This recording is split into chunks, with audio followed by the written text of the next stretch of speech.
എല്ലാവർക്കും നമസ്കാരം. അപ്പോൾ താത്തയുടെ പുതിയ വീഡിയോ വന്നു. ഞങ്ങൾക്ക് എതിരെയുള്ള വീഡിയോസൊക്കെ നിർത്തുന്നതാണ്, ഏതോ ഒരു BJP നേതാവ് പറഞ്ഞതുകൊണ്ടാണ് നിർത്തുന്നത് എന്നുള്ള കാര്യങ്ങളൊക്കെ നിങ്ങൾ കണ്ടിട്ടുണ്ടാവും. പേര് പറയാൻ എന്തായാലും ധൈര്യപ്പെടില്ല, കാരണം പേര് പറയാൻ അങ്ങനെ ഒരു പേരുണ്ടാവില്ല. അതുകൊണ്ടായിരിക്കും ഒരുപക്ഷെ അങ്ങനെ പറയാൻ കാരണം, അല്ലാണ്ട് വേറെ ഒന്നുമല്ല. പിന്നെ ഞാൻ ചോദിച്ചതിന് മറുപടി ഒന്നും പറഞ്ഞിട്ടില്ല. കാരണം താത്തെ പ്ലീസ് ഇതിനെങ്കിലും മറുപടി പറയണം. കാരണം പ്രിയയും വരക്കാനിരിക്കുക, നീയും വരക്കാനിരിക്കുക, നിങ്ങൾ രണ്ടാൾക്കാരും അല്ലേ അടി. അപ്പോൾ പബ്ലിക്കിൻ്റെ മുന്നിൽ 10 പേരുടെ മുന്നിൽ നിനക്ക് വരക്കാനുള്ള ധൈര്യമുണ്ടോ എന്നുള്ള കാര്യം ലൈവായിട്ട് ഞങ്ങൾ തരുന്ന ഷീറ്റിൻ്റെ അകത്ത് പ്രിയക്കും ഷീറ്റ് തരും, നിനക്കും ഷീറ്റ് തരും. നിനക്ക് അങ്ങനെ വരക്കാനില്ല, ഗുരുവായൂരിൻ്റെ അവിടെ തന്നെ നിനക്ക് വരക്കാൻ ധൈര്യം ഉണ്ടാവുമോ എന്നുള്ളതാണ് എനിക്ക് ചോദിക്കുന്ന ചോദ്യം. ഏത് ചിത്രങ്ങളും, അതായത് ഗുരുവായൂർ ഉണ്ണിക്കണ്ണൻ്റെ ചിത്രം മാത്രമല്ല, പ്രിയ ഇപ്പോൾ ഒരുപാട് ചിത്രങ്ങൾ വരച്ച് കാണിക്കുന്നുണ്ട്. അതുപോലെ നിനക്ക് പറ്റുമോ എന്നുള്ളതാണ് അടുത്ത ചോദ്യം. എന്തായാലും കൈവറയൊന്നും ഉണ്ടാവരുത്. കൈവറക്കാതെ വരക്കാൻ പറ്റുന്നതാണെങ്കിൽ ഈ ചാലഞ്ച് ഏറ്റെടുക്കാൻ തയ്യാറാണോ? നീ എന്നോട് ചാലഞ്ചൊക്കെ പറഞ്ഞിട്ടുണ്ട്, കുറേ ചാലഞ്ചുകൾ, ഒരുവിധം ചാലഞ്ചൊക്കെ ഞാൻ ഫേസ്ബുക്കിൽ ഇട്ടിട്ടുണ്ട്. ആ ചാലഞ്ചൊക്കെ നിനക്ക് ഏറ്റെടുക്കാൻ പറ്റാവുന്നതേ ഉള്ളൂ. ഞാൻ പറയുന്ന കാര്യങ്ങളൊന്നുമല്ല നീ പറയുന്നത്. നീ എന്തോ വേറെന്തോ പറയുന്നത്. ഞാൻ പറയുന്നതിന് ഒരൊറ്റ മറുപടി പോലും പറയുന്നില്ല.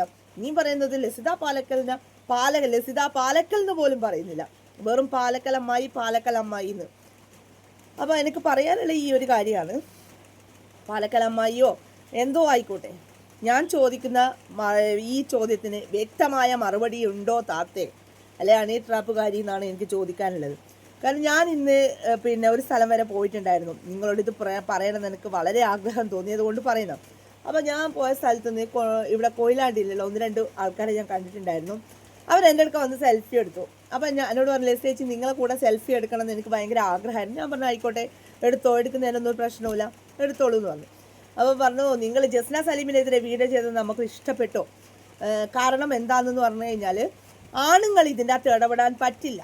കാരണം വേറൊന്നും കൊണ്ടല്ല, ആണുങ്ങൾ ഇടപെട്ടിട്ടുണ്ടെങ്കിൽ ഇവൾ കേസ് കൊടുക്കുക പീഡനം എന്നാണ്. നിങ്ങൾ പെണ്ണുങ്ങളായതുകൊണ്ടാണ് ഇങ്ങനെയുള്ള കാര്യങ്ങൾ മാത്രം വെച്ചിട്ട് കേസ് കൊടുക്കുന്നത്. എന്തായാലും നിങ്ങൾക്കും കേസ് വന്നല്ലോ എന്ന് ചോദിച്ചു.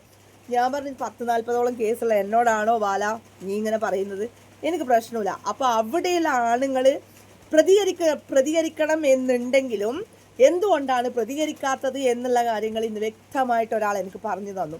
അതായത് ഇവൾ തൊട്ടതിനും പിടിച്ചതിനും അടുത്തൂട്ട പോകുന്നതിനും പീഡന കേസ് കൊടുക്കുക, അവരെ കോംപ്രമൈസ് ആകാത്ത പക്ഷം അവർ കോടതിയിൽ മാനനഷ്ടം കൊടുക്കുക, കോടതിയിൽ നിന്ന് പൈസ വലിച്ചെടുക്കുക, ഇതൊക്കെയാണ് ഇവിടെ നടക്കുന്നത്. അപ്പോൾ ആരെങ്കിലും ഒരാൾ പ്രതികരിക്കുക. അതുകൊണ്ട് നമ്മളെ കാര്യത്തിൽ ഒരാണുങ്ങളും ഇടപെടേണ്ട എന്നാണ് എൻ്റെ ഒരു അഭിപ്രായം.